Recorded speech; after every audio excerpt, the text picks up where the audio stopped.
he's gonna do, okay. Hello. Okay. Well, it's 3:04, and hey, every time I see somebody that I know, I've said this to you like 5 times already, but I love working in the water sector because I feel like every time I come to these events, it's like a family reunion.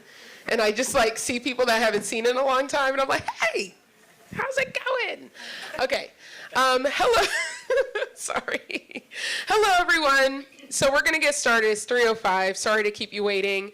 My name is Maura, Jarvis. I work for the U.S. Water Alliance. I'm here with a few people that are gonna help with running this session, but before I pass it to them to introduce themselves, number one, welcome to Community Engagement, Building Public Trust by Asking the Right Questions. That sounds like a great session, right? So if you look inside of the program agenda, the detailed agenda has a session description that is not accurate.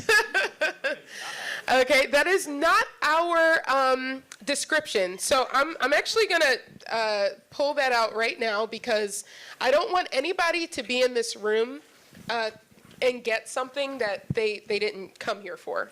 So let's see, where are we at here? Or not get something that you wanted. So yeah, this description here is talking about the human right to water. This is the session about messaging around water. That's our description on the program. I just want to let you guys, all I'm trying to say here, you guys, is this is not what this program is about. So the description is wrong, and today we are here to talk about community engagement. We're going to have an interactive activity where we're going to have a wonderful role-playing simulation where we're going to provide a case study to you, and we're going to work through a WASH challenge and come up with some solutions. This is not about policy or messaging or there's some elements of that. But anyway, I just want to manage your expectations, okay? Because they really, kind of, yeah. Hi, yes. We've got that it's building public trust by asking the right questions. Yes. That's the name of the session, but the description, I'm sorry. If you look on the website, it's correct, but these things. Now. Yeah. You're here now and you're stuck with us. Okay. All right, let's do it. Okay. All right, so I am going to pass the mic to the Oh, okay. I'm going to pass the mic to the not panelists, just other facilitators, and to introduce yourselves, and then we're going to get right into it because it's already 3:07. The subtle message to be quick. So hi, I'm Scott Berry. I'm the Director of Policy and Government Affairs for the U.S. Water Alliance. I work with Maura. We're an environmental finance center, which means we're a technical assistance provider for a lot of folks. And if you saw the policy session, just a last group, and I'm also the policy guy. Hi everyone, I'm Lauren. I'm with Dig Deep, and I'm just helping out with this session. I'm very happy to be here. Hi, I'm Ongisa Ichile-McKenzie from Southern Marylanders for Racial Equality, and these lovely people have partnered with me to help the people in my community who have no water and no sanitation to get those resources, and so I really enjoy working with these folks. Thanks. All right, and my name's Alicea, Easthope-Frazer. I'm with the University of North Carolina's Environmental Finance Center, one of the original finance centers, but happy to be here today. It's just now it's hard because now we have no distinguishing part of our name. We're just another one. All right, so we're gonna get started, and I'm gonna move through this section quickly because I really wanna focus on the activity that we have planned, because I think a lot of this information is not going to be new. I'm just hoping that we're going to be able to talk about it in a holistic way. So I don't want to spend time talking at you. I want you guys to be a part of it. So I'm just going to move relatively quickly. So When we think about community engagement, we started calling this the constellation of components, because I think this, we think about all of the factors that we need to think about when we're entering a community, that it's not just one thing, like what is your water and what is your sanitation situation. There's a lot of other components that we like to think about or that are important to think about as we consider possible solutions and moving forward. There's a lot of influences. So I'm just going to run through some of these influences. So thinking about the history of where you're working, the racial dynamics, religion, politics, poverty levels, geography, health, right? All of these pieces are going to influence how you work in that community and where, what you're moving towards. Environment, education or literacy issues, legal concerns, who's working there, different organizations, family dynamics and land rights, which might not come up often for you depending on where you are, but we're finding more and more they're relevant. All right, so for each of these each of these components, I'm just going to talk through a few things that we might want to think about. So for history, are there areas of historical marginalization in the community, pockets of folks, maybe those donut hole folks that have been, historically ignored or worse, right? Are there incidents that can provide some context to where you're working and maybe some backstory or positive historical influences? Not all of the components have to be negative. They can also be positive. Are there advocates or champions historically? Politics, I know in one of my groups earlier, we talked a lot about politics. It can really influence a lot of the community work that you're doing. Either historic or current political situations. Are there elections? Is there turnover? What are the priorities of elected officials or community or those perceptions? Or are there maybe some bad actors, which Ongisa, I'm sure, will be happy to play that role later. Thinking about race, right? You're taking a look at demographic data, relationships between potential different racial groups, changes in the racial makeup over time. Communities change, right? So what does that look like? And the other thing, too, that I think about is like the demographic data only tells us so much. So really being able to dive in, one of the communities we're working in, the census block, it doesn't represent the community, right? So being able to really get on the ground to see those dynamics rather than just the numbers on paper. Religion, right? Thinking about beliefs about water and wastewater. We heard a little bit today about some of the beliefs in the Navajo Nation. And working, most of my career has been international, and it was new to me about learning about washers versus wipers. So that's not as dominant here in the United States, but it was kind of an idea that, the religious piece can actually be really important in your community. And they can also serve as touch points for community and for activism. Churches, synagogues, right, have a lot of relationships and community built in.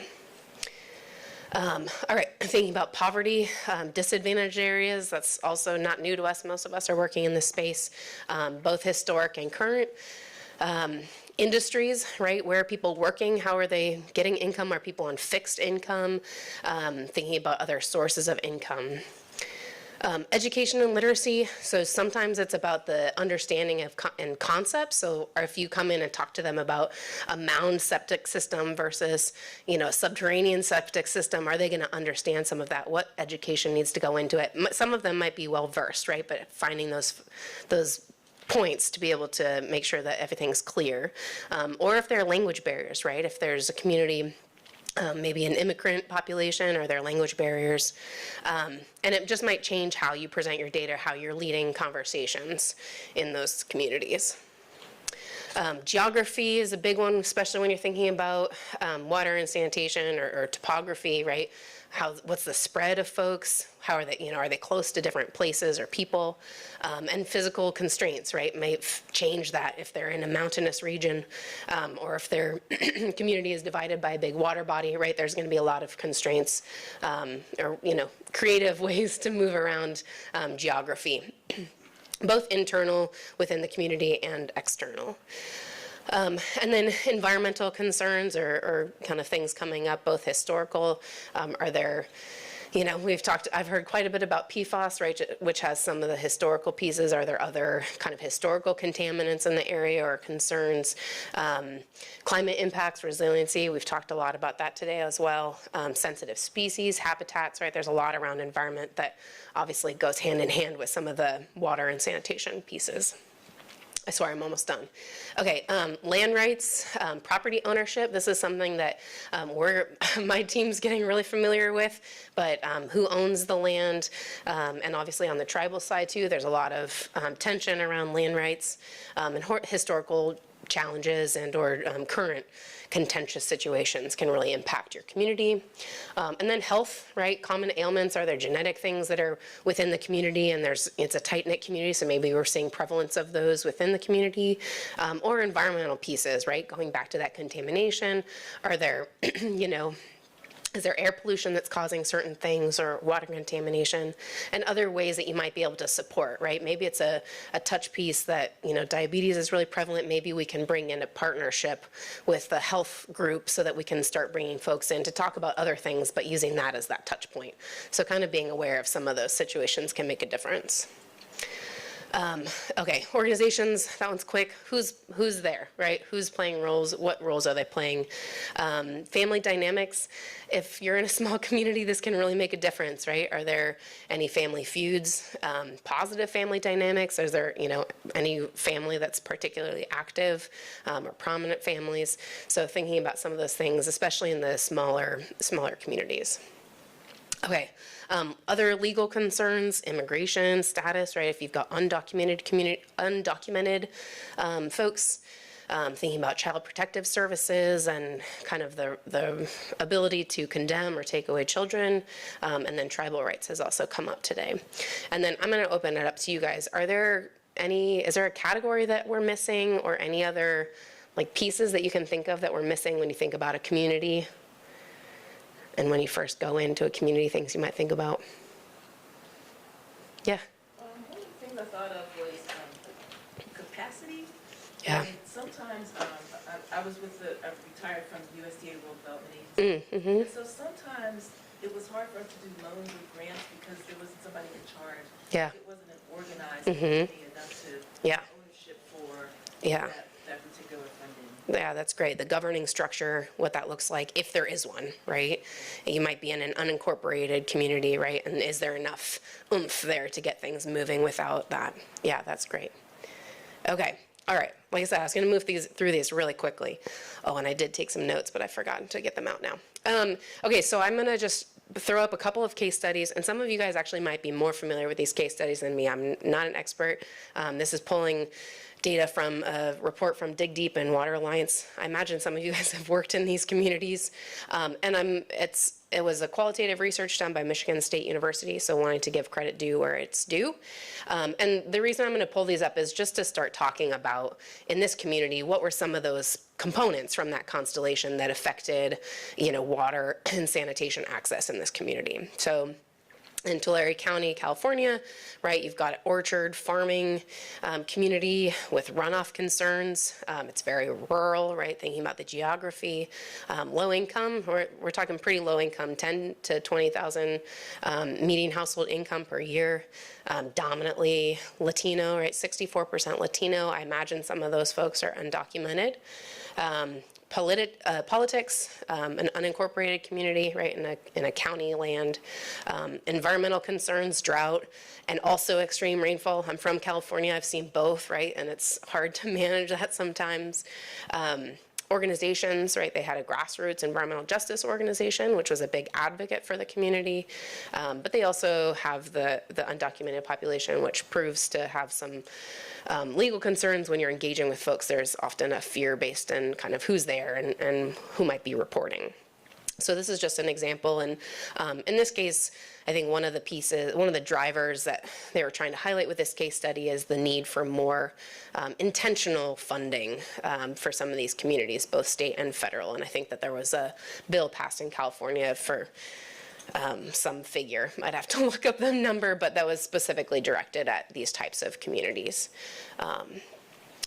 All right, and then Apache County, Arizona, here's some of the components, right, that they're looking at. We've got groundwater supply is low, which is a major concern on the environment side, contamination from uranium mines, and reduced surface supply, right, so quantity supply is a real issue here. And also low income, right, 32,000 MHI with a high unemployment rate of 10%. Education, so they've got kids that are late for school because of water. This is something that we've also seen in other communities where we're working, just the absenteeism and tardiness because of water and sanitation, and there's a lot of documentation and research done internationally on this too. It's a low-density community, very mountainous, right, which is going to change your possible solutions.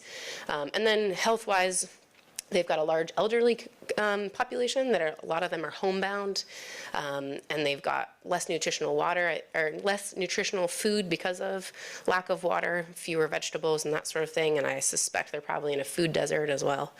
A lot of gastric cancer and diabetes. Folks are drinking more soda than water, sadly, so there's some of that. And then history, right? The tribal water rights have been repeatedly violated, right? And that's a big concern in this community. I know that Dig Deep has been really active in a lot of these communities, and thinking about alternative and innovative solutions is one of the things that's come out of working in these types of communities. All right, I'm gonna do this one, don't worry, okay. Another one is McDowell County, West Virginia. I think somebody was from Dig Deep is here that's working there, which is exciting. Some of the components here, again, industry, right, environment, the coal mines, and that's limited some of the use of systems. Environment, they've got straight pipes into streams from some of their sanitation conditions. They've also got mining and fracking, water quality issues, right, which were kind of heavily in the news a handful of years ago. Health, they've got skin rashes, MRSA, staph infections, gastro, right, there's a lot kind of affiliated with some of that wastewater concern. Some cultural pieces, this was a big one. There's kind of this pride in accessing water and this kind of shame associated with having lack of water and needing that assistance. And so in this case, there's, local organization, I think it's a food bank that's distributing water, and they're doing deliveries, and they're using it as a way to check in on households, but also as a way to provide water without that kind of embarrassment piece, that shame piece. Politics.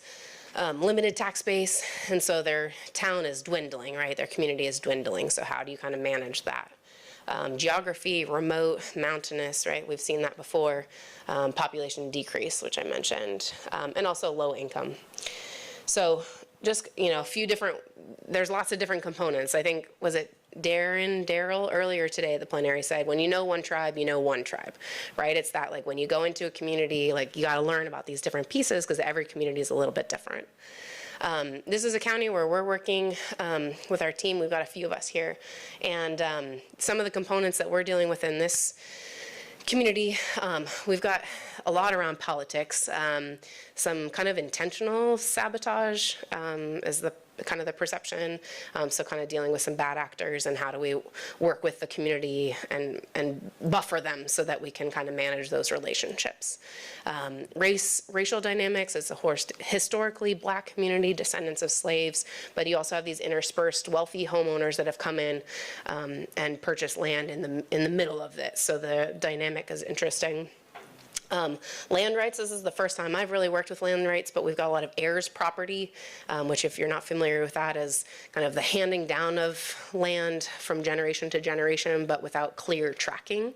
And so a lot of them have what they're called muddy titles. It basically means that the person that lives there isn't on the paperwork for who owns the property. And so, really working through that piece, because a lot of times, if any of you are familiar with federal funds or even state funds, county funds, a lot of them have to be directly to owners. Well, if your name's not on the deed, how do you make that happen, right? So really thinking through the land rights piece. We do have some family dynamics, some interesting family dynamics. Environment, it's flood prone. A lot of folks are using shallow wells. It's also on the Potomac River, right? So you have some concerns with inflow into the river. Religion, it is a meeting point for us. There's some different factions, right? So making sure that you're touching points with all of the appropriate folks instead of just one. High poverty, and like I mentioned, it's not reflected in the census block, right? So when you look at the block, it looks not bad, but it's because they're so small that they're not showing up at that scale. and a lot of mental health concerns, drug, alcohol abuse, which factors into a lot of the other work that is happening there. Okay, I think I'm about to shut up. Okay, yeah, I'm gonna hand it off. Okay, you're gonna introduce the activity, and I'll do some counts. Okay. Okay. Perfect. Okay. All right. This is the fun part. So I see some, I love that people take notes and everything, but I need you to like put your notebooks down right now because we're going to like get up and move around and make you do some work. So do you have the clicker? Oh, okay. Yeah. So we'll do a count off first to get the groups. So let's go. You said 5. Okay. 1. Old school. Everybody counting up. Wow, not us getting people leaving. Wow. They always say they're coming back. Okay. They're just going to miss out. Okay, all right. So I want you to start, and then we're going to go up to 5 and count around. Okay. 2, 3. Oh, are you? Yeah, participate. Okay, all right, great. 4, 5, 1, Okay, yeah. 3, 4, 5. 2, Yeah. Okay, and then we'll start with you. 3, 4, 5, 1, 2, 3, 4, 5, 1, 2, 3, 4, 5, 1. Y'all remember your numbers? Okay, because I don't. Okay, all right.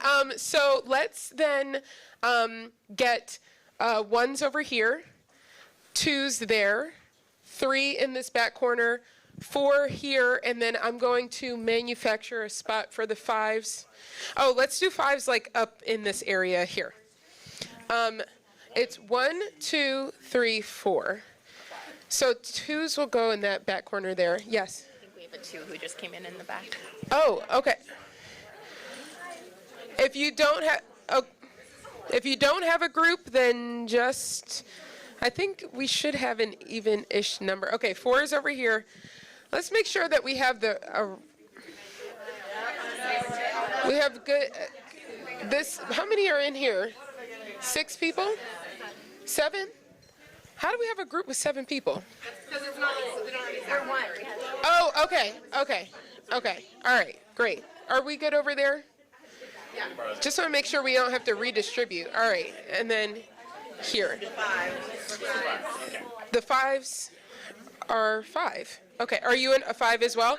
Okay, 5 is 6 now. Okay, here we go. How many people do you have? 1, 2, 3, 4, 5, 6. Okay, wonderful. Okay, do we have to move somebody? No. We're good? Okay. All right. Here is the dealio. So now everybody should have a sheet of paper in your hand. And right now, we are all located in a little town called Johnson, Michigan. Okay? I want you guys to breathe in that Michigan air, a little bit of Lake Michigan is a fresh water body. So I was like, breathe in the sea salt air. Girl, we're not by the ocean. Okay, all right. So just imagine that you're there, okay? We have a small town here. We have the sheet here is your dossier. And this will give you the information that you are allowed to have right now about this community called Johnson, Michigan. And so you can see there that we have, some facts about the community. We have some information about what their wastewater situation is, and what the need is. So this is what the activity is today. You all are going to be, did we assign the roles yet?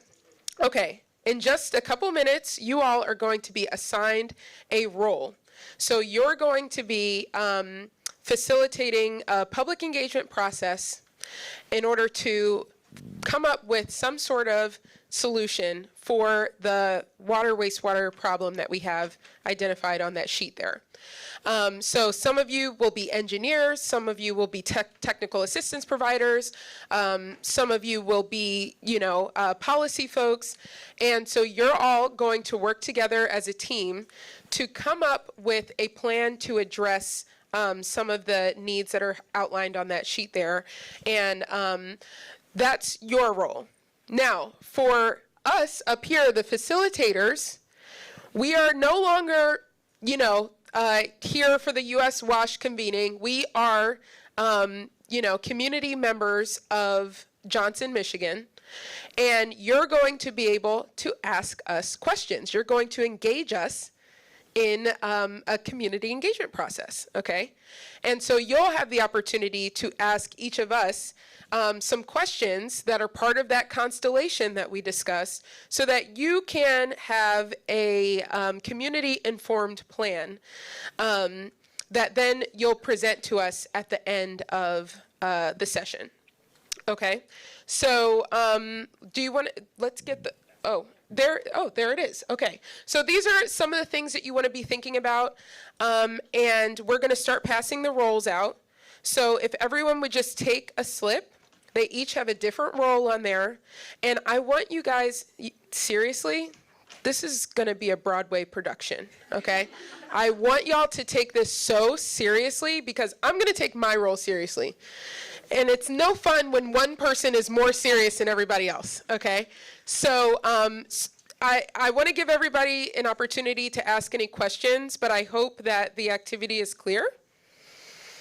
So the first thing you're going to do is come up with questions to ask us in your groups. Yes, so we're going to give you, you can feel free to write them down. We're going to give you about 10 minutes to step into your roles, okay? I'm going to call action. And you're going to step into your roles, and you're each going to come up with some questions that you would like to ask. Our community members, here, I will give you that information. You are not allowed to have every detail. We're going to have one community member. We're going to have a representative from the local NGO. We're going to have a civic organization leader or somebody who runs a CBO in the community. There will be a church official, and there will be a local elected official as well. So you'll be able to ask us any question that you all come up with in the next 10 minutes that will inform your plan to address our issue here, which is failing septic, which you can see on the sheet there. And if there's any information that's not on the sheet, that means you got to talk to us about it, okay? All right, any questions? Are we, like, each group is coming up with a plan? Yes. Each group is going to come up with your own plan. And then at the end, you'll have the opportunity to present to us, the community, and it better be a darn good plan, okay? All right, any other questions? You can record them there, but we'll sort of have an opportunity. We'll all be standing up here, and then you'll come up to us and ask your questions. We'll call up, like, each role will be able to come up and ask us questions. So all the engineers will come up together and ask whatever questions the engineers will ask. And then we'll have that's okay.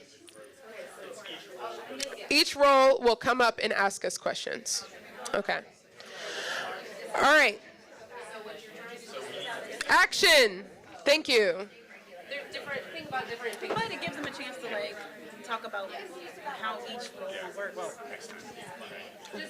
I was just thinking, like, it made more sense to like have the engineers together, the politicians together. But it's fine. Like, they're going now. No, because they're each like an interdisciplinary team. Yeah. Yeah. Yeah. Because a bunch of engineers is no use to me. I'm kidding. No, but that's why I only need one on the team. Wait, when did we get the 12-year-old? And you're meeting us as a community. She's over here, but what role is she? Probably like, I don't know what role she got. what? Yeah. Float around.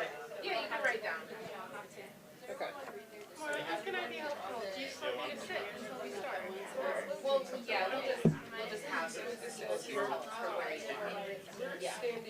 All right. So you guys don't make a policy. If you want to make this is what you know, come up with some questions that you want to ask us.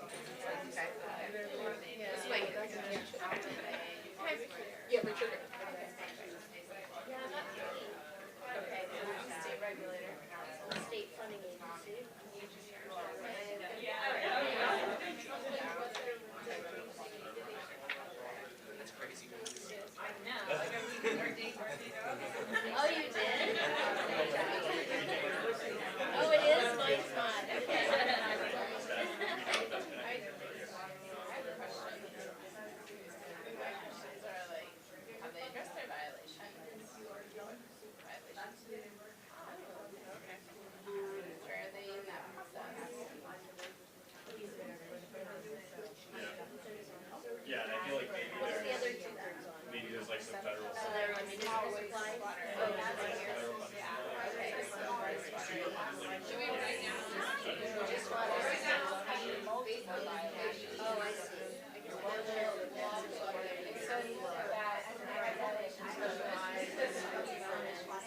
So that's other communities still. Into that isn't necessarily, because there's still issues, right?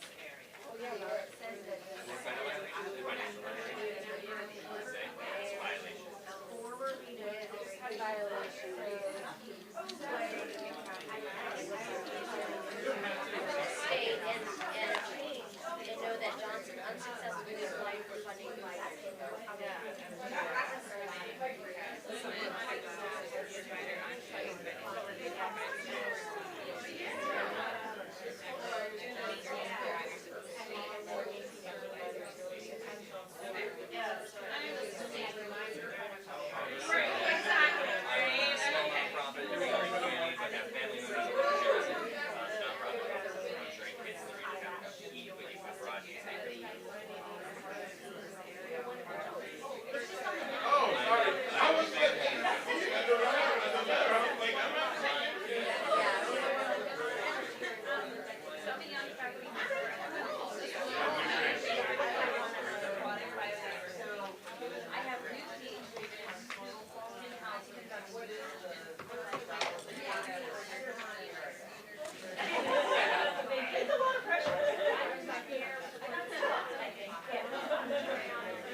I'm Adriana. Jumped around a little bit between sessions. I'm a state. Everyone's best friend. State regulator. State regulator. Oh, here's the money. Oh, perfect. Okay, great. Got it covered. Everybody's. But that's really you go first. But I'm not a friend. I'm not on that.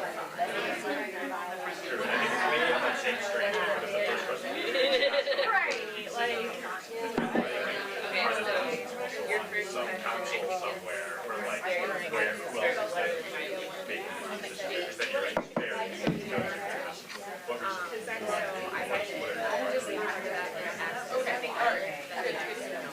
Oh, yeah. yeah. Sure. So what are the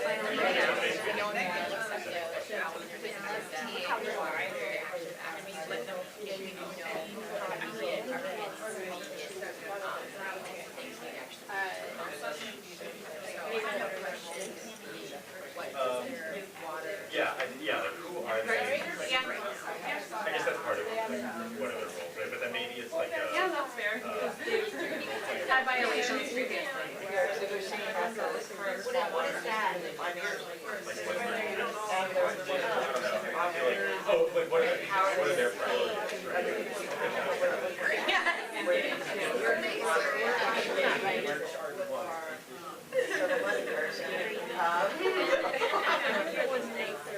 Sunday. That's not they applied 5 years ago, and I've been waiting for that, like, they applied correctly, and my question is, why were they?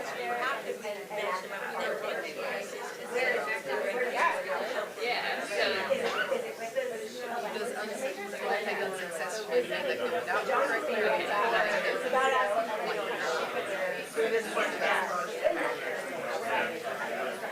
So they have to supervise.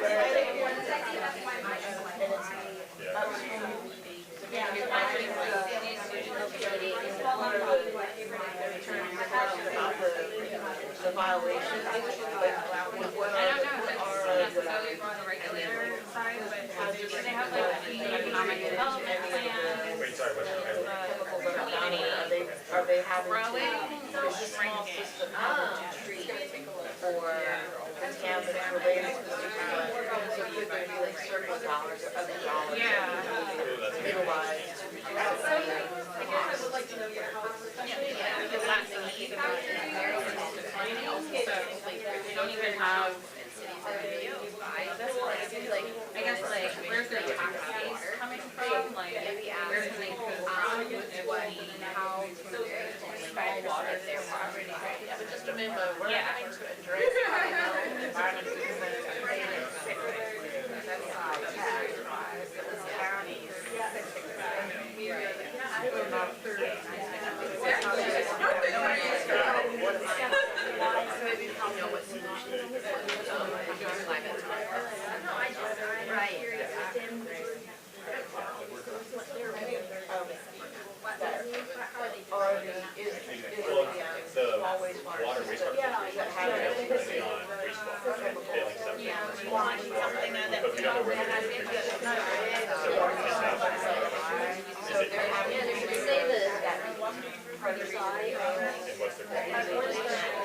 Not the like, you know, so we don't know.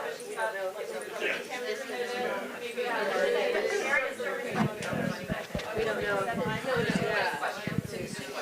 know. Okay, everyone, 1 minute warning, and then we're going to run through our questions. Oh, not y'all being scared. Y'all scared? That's funny. Look at all those questions you have. Come on now. Okay, 1 more minute. Come on now, you guys.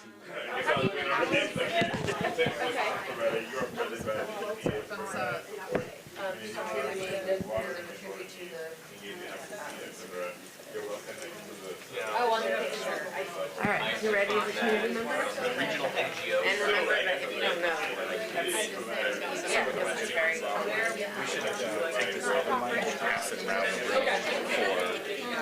That sounds good. Or you just like, you have too many other things to do, right? Yeah. Provide a very specific webpage that information is listed. Or like you don't always have internet. Or Mic around instead of talking, and Yeah. keep one and kind of keep Here. everybody on time. Okay. Oh, and so we can pass one back and Yeah. forth between us for Yeah. specific questions or specific answers. Yeah. I can do the mic running too. I know that much.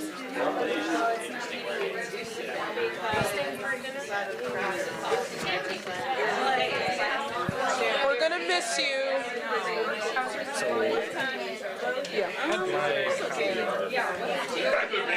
Oh, here. okay. Yeah, no, yeah, they're all the same. Yeah. Does that make a big difference? Yeah. All right, are you guys ready? Yeah, I'm going to run the mic to people Okay, great. and also answer questions. All right. The time has come. And it looks like everybody has a lot of questions, so you shouldn't need more time.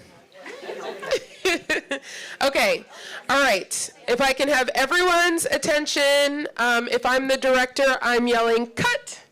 Oh, actually, no, you guys are still acting. Okay, so let's get our engineers together. Scott is half Scott, half, what are you, the NGO leader? NGO leader. So if there's a relevant question, you'll answer I'll it. But in the meantime, he'll be passing the mic around. So where are our engineers at? Raise your hands. Okay, all right. This is your opportunity to ask a question to the community. So, yes, let's introduce ourselves. You go first. Okay, great. Okay. Hey everyone, my name's Claudia. I've been in Johnson my whole life. And I'm like really passionate about Johnson. And I'm the chair of the Johnson's Neighbors United, Unidos Vecinos de Johnson. We are a growing organization, and yeah, I'll tell you more as the questions come up. Hello, everyone. My name is Cornelia Nellie Johnson, and I'm the mayor of this fine town, descended from all the Johnsons before me, and welcome, Johnson 2025. Okay. All right, everyone. I am Reverend Williams. I am the pastor of the First African Methodist Episcopal Church of Johnson. And I'm happy to answer any questions that you have. Hey everyone, I'm Rob. I am the head of the Lee County River Keepers, so we're a major environmental nonprofit in the area that's focused on water quality. I am Sarah Johnson, of no relation to the Michigan Johnsons, and I'm a community member who has been raised in Johnson my entire life. Cool. Okay. Who wants to be the first engineer to ask a question? Sure. All right.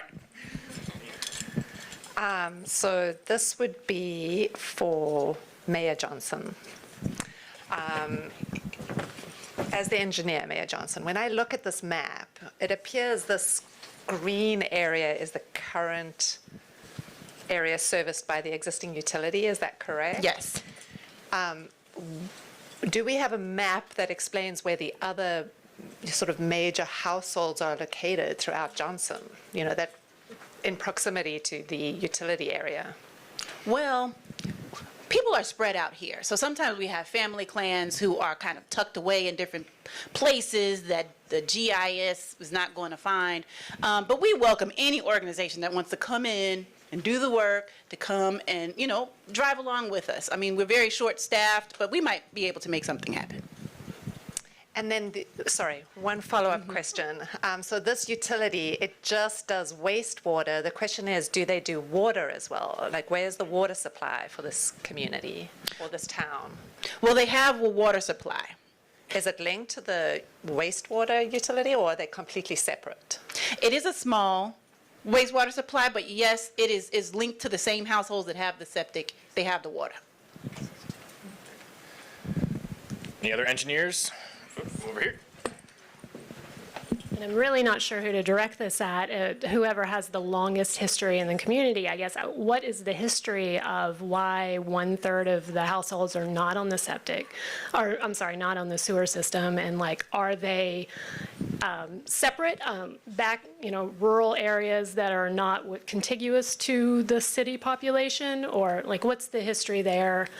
Yeah. Is that a me question? Or I can. You can answer. Yeah, since I've been in Johnson a long time, I know the history a little bit. Yeah, the population increased when the AC factory went in. So it used to just be kind of more rural community, and then it grew. So some of the folks that are not served by the sewer system were just more peripheral. So it just didn't make sense when they put in the sewer to connect everybody because they were further away. Yeah, one side of the river tends to be the ones that are on the existing system. The other side of the river tends to be the folks that are more often on the septic. Question for the river keeper. What are some of the results that you've found in your water quality monitoring of the river? And then what kind of soils are we working with? And how do they interact with septic? So I'm not a soil expert, so I don't have a good answer to the soil question, but we have definitely found more coliform bacteria in downstream of Johnson than upstream. But we also feel like there's a big contributing factor upstream. Marytown, I think, there's quite a bit of chemical pollution. We haven't quite identified which specific chemicals we have now, but we know that they are not great, and it's making the situation considerably worse. So it's both a leaking septic system problem that we can detect downstream from us, but we also know that we're getting hit from upstream. Oh, back here. Pardon me, sorry.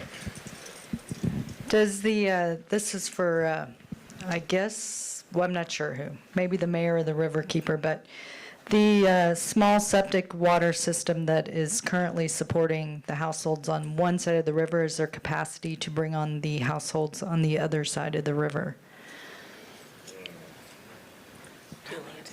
I'll take a stab at it first. So we're a small population.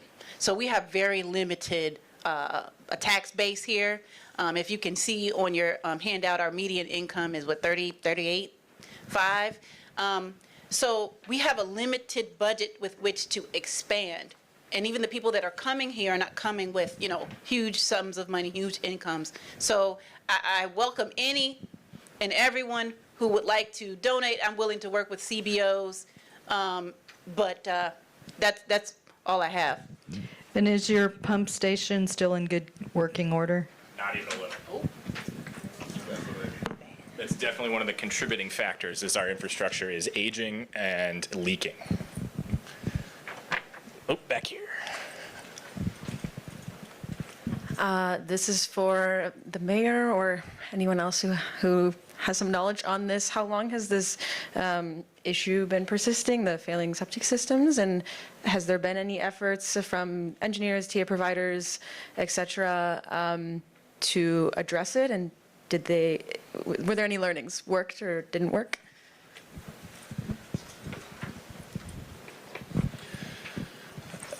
I can take a stab at that. So I guess it depends on who you talk to, how long this has been a problem. I think it's been a problem for longer than we know it's been a problem, and it's gotten consistently worse as time goes on, right? Like more and more of the septic systems that we know of are in worse and worse condition because nobody's putting any funding into it.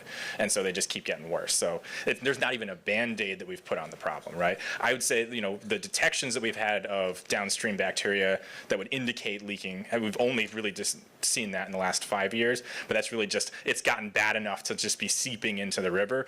When we've tested on land, we know it's worse. When it rains, I can smell it, but when I was a kid, I don't remember that.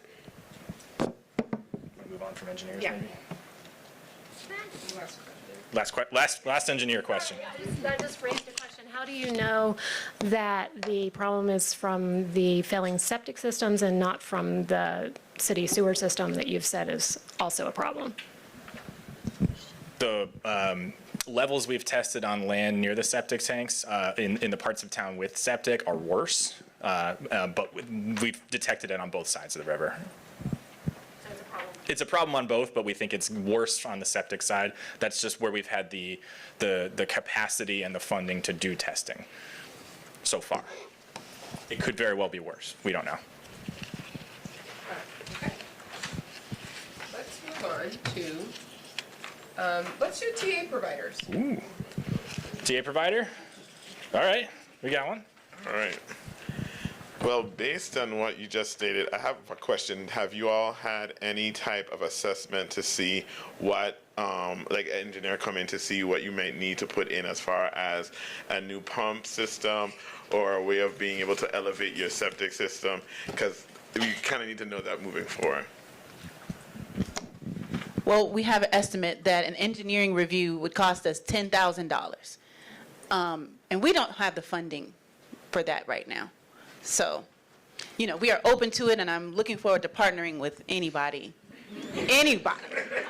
who will come in and give us this funding. Any other TA providers? Oop, back here. Connected questions. How are the water rates? How are the water rates? Do you have audits? What is the loan capacity of the town to go after sort of funding and financing? The mayor might be able to speak to audits. I think my bill's maybe $35 a month, and I think it's about the same every month. Do you have audits? We try to send the people in our public works department out yearly, but again, we've had some shifting with our staffing, and so we're trying to catch up. We're about a year or two behind. Oh, no. And can you take on loans? Can we take on loans? One thing that we're concerned about is our credit rating. And sometimes, you know, as a county, we're really wary about taking on funding that we're not really 100% sure we can pay back.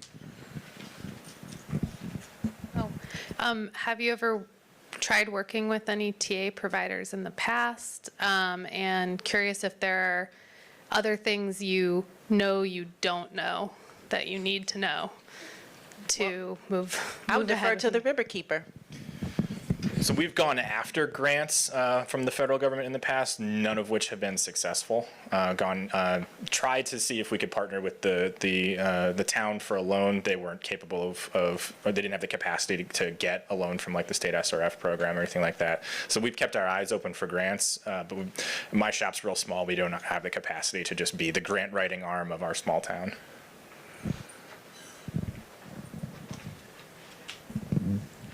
Given the previous questions and the fact that you have found contaminants downstream of that Superfund site near Marytown, are any of the contaminants that the small wastewater system are treating now, are they part of the Superfund site?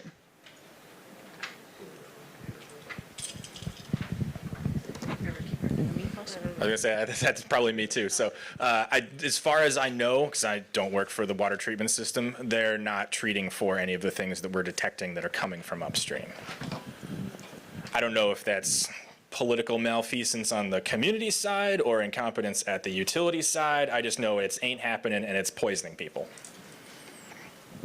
Our health department is not exactly aware of how it impacts, but again, that would take funding to test entire communities. Yeah, and I'm not sure if that's unaware or willfully unaware. Well, this is a difficult role that I sit in, and I challenge anyone who can do a better job of running this city than I can. Careful what you wish for. Johnson 2025. Okay, building up off the previous questions, has the community been growing or shrinking? No, you can take it. Oh, it has been shrinking. Because of the loss of the factory, you know, taking work away, and really, as the Reverend here, I'm concerned about them tithes, okay? I need that collection plate full, and it's not getting there. But Pastor, you're forgetting that we do have some, we've had an influx of immigrants in the community coming in, and I think this. Oh, well. Lo siento. But I think I saw something in the newspaper about a chip plant coming in somewhere nearby. I don't know what the timing is of that, though. One of the, processor chips. Well, they better chip in to my collection. Should we move on to the next group? Yes. Was there, what did you suggest? Whatever the next one group is. Oh, you have a question? You want There's another. Back over here. Apologies. So when it says 1/3 of the community, does that mean like 1/3 of a specific area, or is it spread out across the whole community? I think that's spread out across the whole community. Yeah. Yeah, 1/3 of the population, not 1/3 of the area. Yeah. State funding? Yeah. State funders. State funding. State funders. Oop, right over here. Yeah. What specifically did Johnson apply funds for 5 years ago? And then follow up to that, do you know why you weren't able to receive those funds? Well, they found us to be out of compliance, and I think that affected our ability to acquire the funds. And we are working day and night to get back into compliance, but it's hard because, we have additional people that might not be even on our radar that are moving here, that are taxing the system that we already have that's already failing. So, we're doing our due diligence, trying to stretch thin our municipal workers to find out who's here, but people want to stay hidden. Everybody doesn't want to be counted. And that's challenging for us because they are using our system, the systems that we do have. So that's our struggle. And we welcome any partner who would like to come and partner with us. Yeah, the mayor is right, and I think, the kinds of capacity that we applied for an SRF loan 5 years ago, didn't get it, the state wouldn't award it to us because just don't have the capacity, the employees, the technical know-how to be able to administer a loan like that. Other state funder over here. Well, because she took our good questions. Follow-up would be, if that is the case, is there some opportunity to get those resources to submit a better proposal? Isn't that why you're here?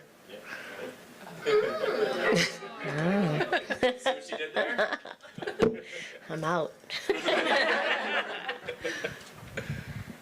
Who's writing it in the community? Whoop. Man, I'm knocking stuff. I think it was Barb, our clerk. Yeah. That's who prepared. The clerk, Barb. She passed away 2 years ago, though. Thanks. I wanted to know who wrote the application as well, but now, rest in peace, Barb. Very sorry for your loss. I'm curious, maybe we can just go down the panel quickly and hear who you think are like key decision makers in the town, or like how decisions are made, maybe is the real question. Well, we have a board of aldermen people. I hate the word alderman. We have a board of alder people that I think officially make decisions, but it depends on kind of who's sitting on the board. Now, my family has been in this town for generations, and we feel that we've managed as well as we can to keep this town afloat, and we're still here today. So I would say that my family, some of my family members are alder people, as well as, you know, we are very spiritual and faith-based community, and so you will have to ask our pastor here as well. The Johnsons. Unrelated. As an unrelated Johnson, I had the same question. There's not a lot of good education in terms of who's making the decisions in this community. Mrs. Mayor. Yeah, politically, I think the Johnson family and the mayor are some of the biggest shakers in town, but there's also county officials that have come in and out of the picture, both, you know, Lee County, where we're part of, and then folks up in Marytown have decided for a lot of things for us based on how they've managed their systems. Thank you.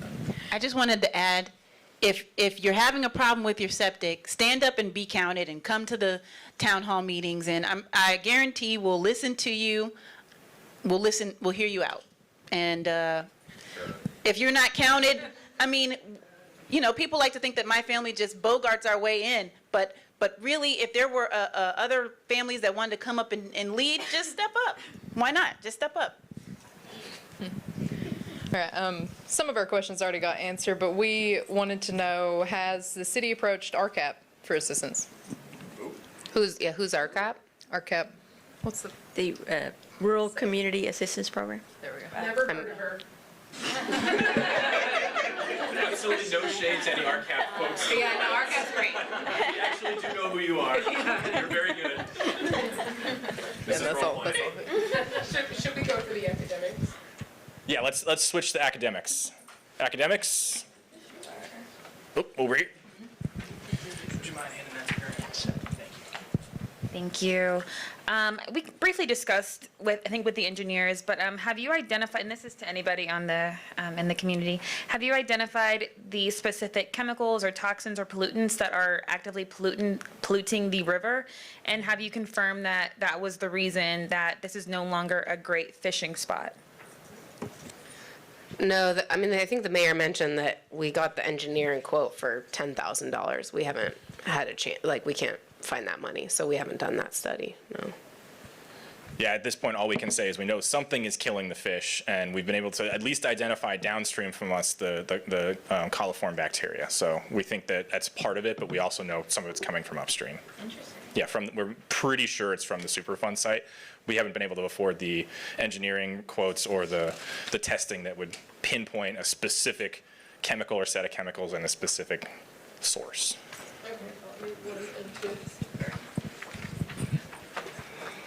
So as an academic with some research students at my disposal, I'm curious what other kinds of sampling, water sampling or other sampling would be helpful to you to help flesh out the picture and help you understand better what you just described about your sense of the decline of the fish and the other impacts. Well, until someone can prove to me and prove to my constituents that there's actually a problem, people are just going to continue to do what they do.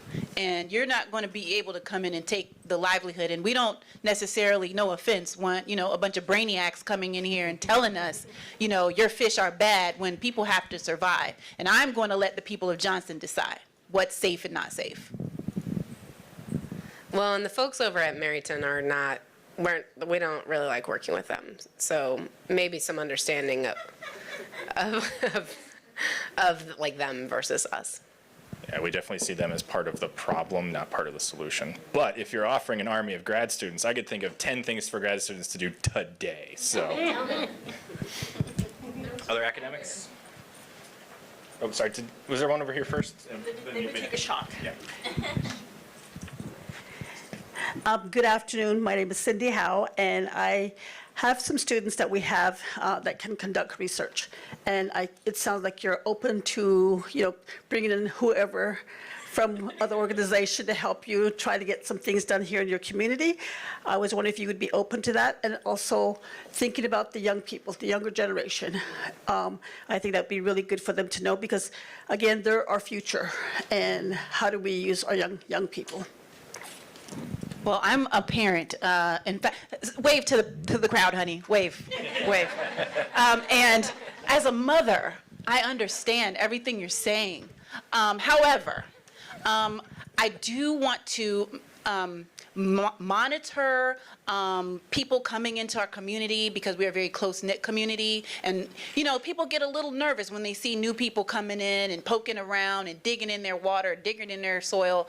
So I want chaperones, if you will. If you're going to come, you've got to let us know. It has to be approved, and we will walk you through to certain sites. But again, the flow of information needs to come through my office because I don't want you just walking around telling people, hey, that's gross, hey, that's contaminated. But, as I promised, I am willing to work with outside organizations, including academics. Well, and maybe, are you talking about maybe high schoolers? Is that what you're thinking? Like that you would try to work with some of the high schoolers? Yeah. Well, yeah, and maybe, so if you did that and it was like a summer thing, maybe you could do some, like lunch, could you provide lunch maybe? Because a lot of our kids are on like a free lunch program during the school year. So that would be helpful. I know there's a lot of states that actually provide school lunch during the summertime. Oh, great. So we do work with those people. Great. Hey, I was wondering if you could talk a little bit about the public health impacts that you're seeing from the water. I've heard a lot mentioned about the environmental impacts, but what are you seeing impact public health? Oh, do you want to? Yeah, sure. Yeah, so there are air quality concerns from the manufacturing, although that has, declined over the years. And obviously, although we don't have the money to do the appropriate testing and engineering studies, we are concerned about the fact that there is a Superfund site upstream. And we really do need help in just sort of getting a better understanding of the public health impacts. So that definitely would be a great, thing to bring to the table. Did you? Oh. No, okay. Okay. Okay. I think we still didn't get to the regional NGOs, right? Were there any regionals that had questions? That we haven't covered yet? Okay. How would each of you from the community characterize the problem from your own perspective? It's a spicy question. Ooh, get spicy. Well, I've been here my entire life, and there are some issues that I've seen from when I was younger to now as an adult. I think one problem is education, as I've mentioned. The mayor does put out some educational materials in English, but there are many people in the community now who, for that, is that in their first language. So there is a language barrier in terms of education around public health. There's a language barrier in terms of what we should do in order to access resources. So that's an issue. I would also say that a lot of us, myself included, lost our jobs after the AC factory closed.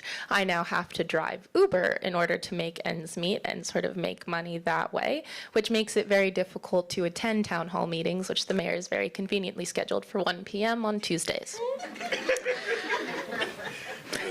So I would say that that's an issue as well. And then we've also seen increased rates over the years. It's $35 a month is right around there, and that's financially infeasible for a lot of people. For me, that's a full day of driving, and that's not possible for every household to make that cut. So I would say, a good portion of my congregation is on the failing septic, and but in addition to that, there are people who are serviced by the local utility. And the thing is that when the church community struggles, you know, as we're talking about with rates and people paying their water bill, my church can't afford for these rates to go up, okay? Because what you're taking out of my people's pocket, you're taking out of my pocket, okay? So for the sake of the longevity of my church, okay, yeah, so we got to keep it together, which means, you know, I really am an advocate for assistance programs. We need to get these people some help. We need to lower the bills, and also whoever can fix this septic thing, I just need it not to come out of my pocket. Okay. Well, I feel that people would say that Johnson is a tale of the haves and the have-nots, but I would disagree, because I feel like my family is built on equity, and that we are just a victim of our circumstance. The factory is declining, and that's our only job creator.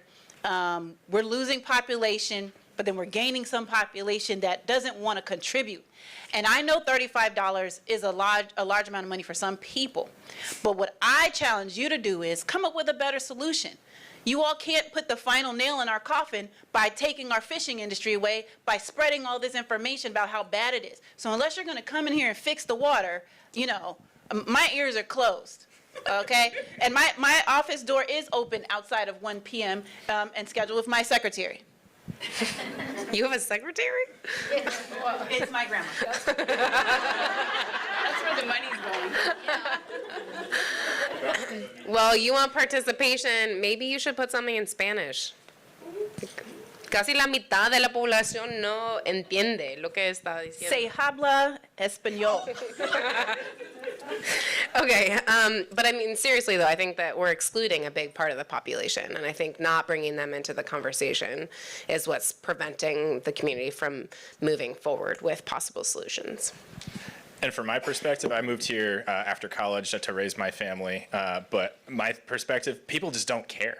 There's so many problems out there, but people are just like, there's so many other things I got to deal with. Nobody's caring about the resources that we have that are going to hell, that our children won't be able to enjoy because of it. Okay, final two questions. Okay.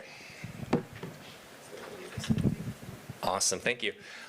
So I'm from a local NGO, and I was just kind of curious about, you know, we've heard a lot. We've come to you with a lot of questions, but how have you outreached to the community to get some answers about some of these things in your various organizations?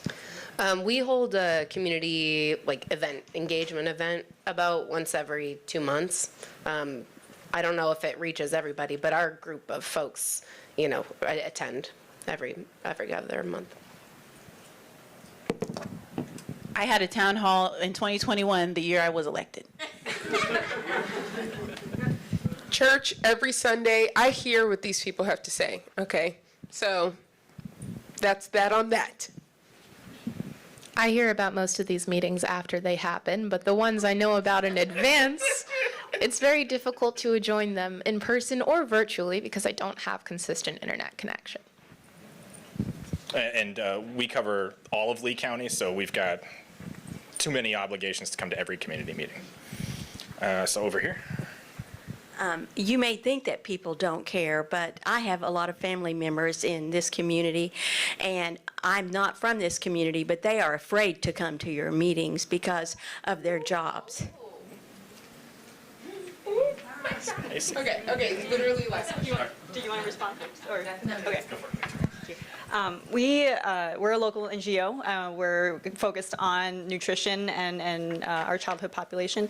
Are you aware of any illnesses, diseases that are common among your children in the community? They cough a lot.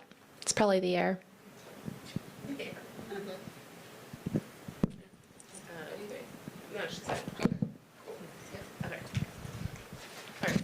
Okay. So the community meeting is over. We are no longer accessible. You have all of your answers. And now you have to come up with a plan. Okay, all right. So, the who? Oh, I thought we did state regulators. We did state funders. Oh, we did funders. Okay. Oh, Lordy. Unfortunately, we've run out of time in the community meeting. Not everybody gets to answer every question in the community meeting. Yeah, just sue us. We'll be Okay, there for you. so yeah, sometimes it be like that though, you guys. All right, so you can get back into your groups and develop some next steps towards how you're going to address the challenges in the community. And then we're going to regroup in. You guys. Just next step. Yeah, not a full plan. Just tell us how you're going to move forward. Maybe top 3 next steps. Yeah. Maybe you can flip your paper and write on the back, or get more paper. Yeah, I think on the back side of the paper. It won't stick though. It won't stick. Oh no, we got the pad coming around, so we'll get you some more paper that sticks. 'Cause I wasn't sure where the pad was.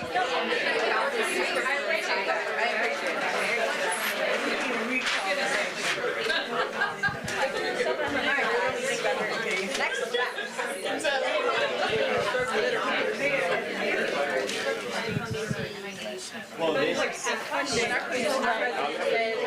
she's worried about our credit rating. She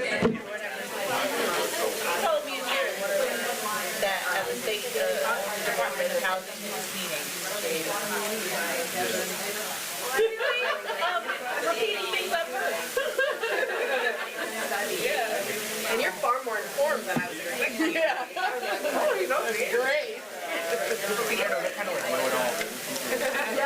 Yeah, that's so perfect. Have you said, I don't remember keeping real language like, yeah, that's accurate. It seemed like there was interesting. So maybe it's like a water quality. Yeah. Okay, but so was there anything that they missed because they didn't ask for? I thought that was like helpful to highlight. Yeah, I think it's a lot of like compliance and everything is complying with what you were reading. Yeah. Yeah, I think this piece though. Yeah. So I was gonna say like the one affluent neighborhood that's in town is on the system. I feel like that might be. That's why I was trying to see what the has and the have not. Right. It was implied. Yeah.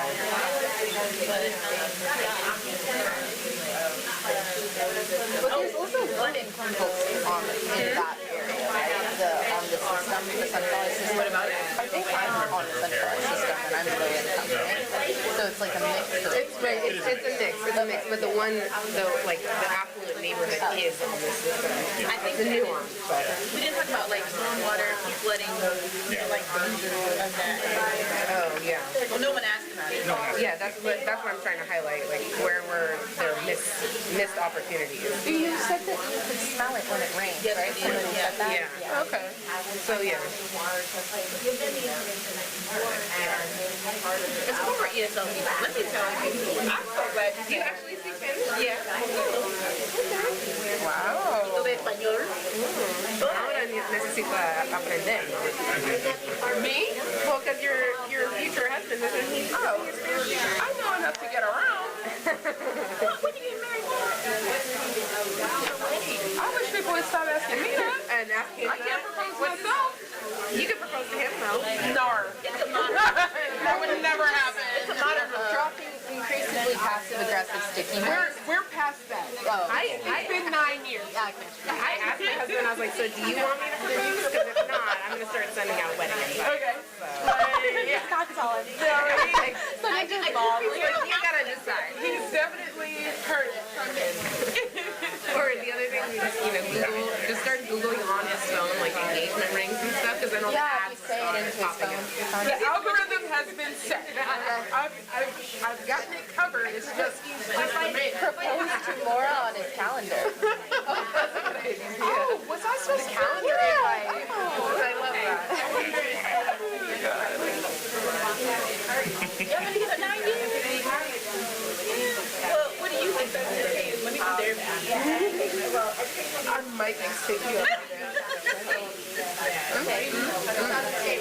But we did, like, we met when we were like juniors in college. Like, we were like RAs. We weren't gonna get married then, so yeah. So yeah. That works out for some people. It does. Not for me, because I wasn't. Especially like, I'm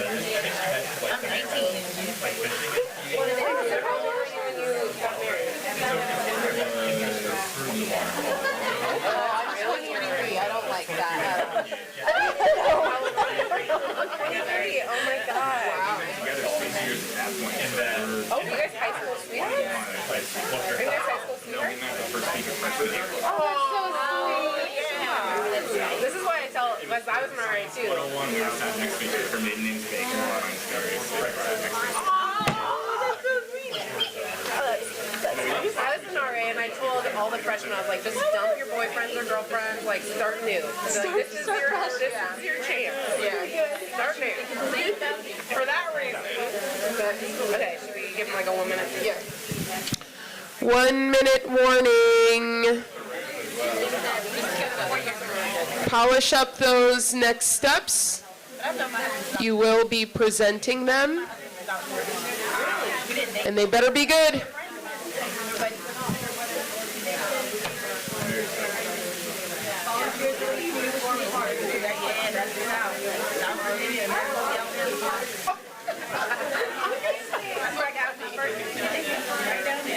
Oh, so you have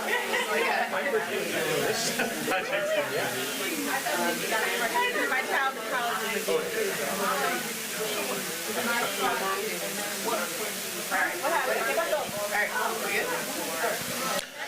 Okay, everyone, please start landing your conversations. And we're going to go one by one in the groups. And please designate someone to present your next steps. Wow, not y'all playing Not It. Something about people in this room love shirking responsibility.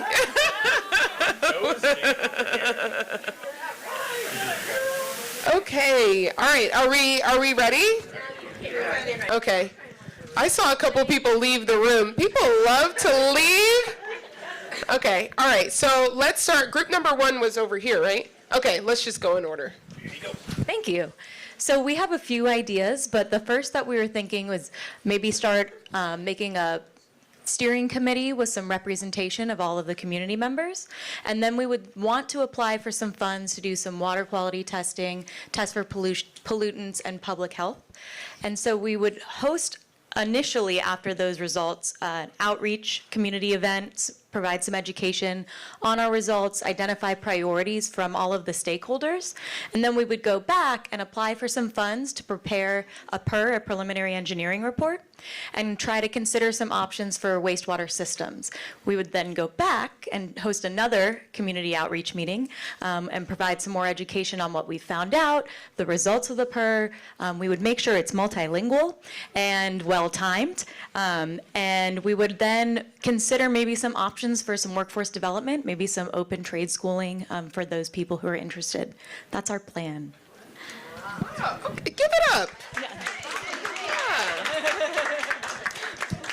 Okay, our group number 2. So ours is not as in-depth as that, so that was really good.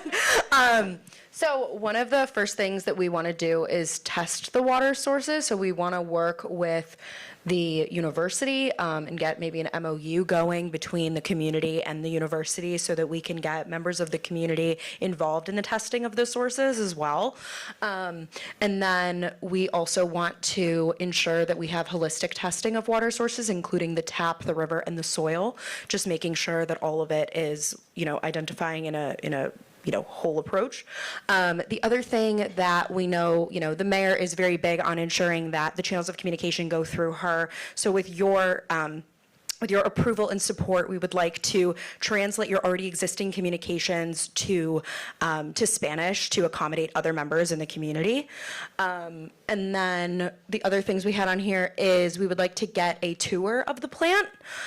So we would request a tour so we can see the ins and outs of what's going on a technical level. And then we also want to identify a fiduciary for funding as well as a grant writer. So one of the challenges that we heard about is that you were not able to get funding because you were out of compliance. So we would like to identify a fiduciary to be able to take that responsibility, out from under you and be able so that you would be able to get funding by somebody who has a better credit account.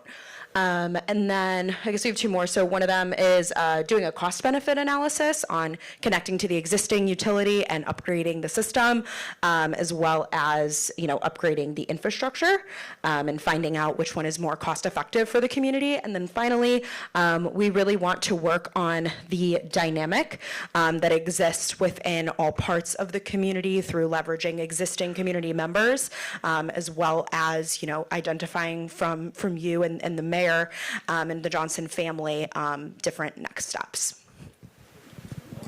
Nice. Group 3. Thank you. Ours are not in order, so give me a second to find our order. But one of the first things we want to do is to utilize the local university and PhD students at your disposal to conduct some water quality tests to identify your sources of pollution, anything that might be of concern, with using and also utilizing local community members to act as chaperones. And then at the same time, we want to host community meetings in both Spanish and English to discuss the community's priorities and identify their needs. We're thinking of tapping into local NGOs and the church. And then also scheduling these meetings at more convenient times and maybe offering multiple times. And then we also wanted to identify technical assistance providers that could help the community develop engineering plans and see what funding sources are available for Johnson, including potential Superfund remediation funding that might be out there. And we also want to identify a champion for these projects and to see who would steward them and who would lead these projects as we move forward. Yes, I think that is all we had here. Great, thank you. Group 4. Thank you. So first we wanted to work with our academic friends on a proposal to NSF and/or NIH to characterize and identify the pollutants of concern and identify the risks those pollutants are posing on the community. Second, we wanted to work with our TA providers to apply for some forgivable loans because this community definitely needs some financing for its wastewater services. Third, we wanted to just make sure that there are translation services available at all times for all public meetings, and that the meetings were held at times when the community could attend. Fourth, we wanted to, we realized that there's probably a lot of information about the Superfund site since it has been designated as a Superfund site, so we wanted to set up some meetings and work with the state to find out more, particularly what the concerns are related to pollution, what pollutants there are, what the community should be looking for, and that would feed into the NSF and NIH work. And then finally, we wanted to work with a TA provider to move toward getting a full operational audit of the wastewater system to understand where it is now, what needs to be fixed, and then what would be required to bring those additional households on that are now on those failing septic systems. Thank you. Wonderful. And last but not least. All right, so the first thing we wanted to do was gather data on the Superfund side, just learn more about that and if it is a factor into the water. So we want to do a study and just measure contaminants in the water, do a test of the fish, look for any like chemical pollution with the fish. We want to do steps towards building community trust. That would include things like more community meetings. We're a little out of order here, let me look. we wanted to move the meetings to a more accessible time and connect with assistants, things like RCAP and more, like we mentioned earlier. Engagement with the youths, the group that we talked about with the youths in the summer. We wanted to do more inclusion of non-English speakers, locals in the area, and do more efforts towards closing that gap. It seems like there's a big gap there. And we wanted to look into the funding application, maybe write a better funding application and try to get funds to make a better system, a more combined system that would function better. I think that's all we got. Thank you so much, everyone. I feel that these improvements are going to be fabulous for our community. So thank you for all of your free labor. And Scott is going to close us out. Yeah, so I hope when you all listening, you heard some common threads. There were a couple of things that appeared in a lot of different kind of contexts. I heard a lot of, we need more information, right? Whether it's analyses or more questions, more sessions, we need more information. And that's something you're going to come across in all kinds of community engagement settings is no matter how much you do, you're going to need more. And so figuring out how to write the questions and ask the right questions is paramount to getting at the answers you need to do your job. One of the other things I heard commonly was about language access and the ability to make sure that there was equitable access to these kinds of things, which is something that I think every single one of all 5 groups had down was we need to make this a little bit more easy to engage and to pull that sort of thread through all of the different sort of solutions, whether it's community engagement, whether it's analysis or partnerships, which is the last thing that I heard in a lot of different ones is we should have some more partnerships, whether it's with the university, whether it's with the community folks, with other environmental organizations, youth groups. That was something that we heard, and that's another thing that is like a killer dynamite weapon that you need for community engagement to be successful is you need partnerships, because as a technical assistance organization, as you all are role-playing, if you've met one community, you've met one community. We've heard this a number of times. You're going to hear it more throughout the rest of this convening, that every single community is different, and you have to treat them like they're different, and to help meet them where they are, and to make sure that you're getting partners that have local knowledge and local credibility, because you're going to walk in, you are always going to be the outsider. And that's something that you have to be constantly aware of, and I think this group kind of helped you sort of feel. And I hope you also felt that there's a little bit of frustration on your end too, right? Your questions didn't always get answered in the way you wanted. We didn't have all of the answers to the information. There were some things that we were prepared to talk about that you all didn't ask us about at all. And hopefully that comes up in future engagement conversations. But just be thinking constantly that sometimes this is a frustrating process for the folks that are trying to help. You know, you got people working at crossways, people have their own agendas, there's not everybody around the table is there to help in the way that you are. So just things to keep on your mind. This isn't always a negative experience, and many ways it's a very positive experience, and I hope you felt that energy, that sometimes when you get there you really want to help and you really want to ask the right questions, and I hope that's one of the things that you take away is that this help is needed and that there's a lot of different ways to do it, but there's only really one right way to do it, and that you don't know that until you're doing it then, which I know is kind of confusing, but that's how it is. That's the final thought, I hope. That's all, folks. Thank you so much for joining us, everybody. I hope you had fun with as much fun as we did. Which one is Ongisa, babe? I'm like exercising.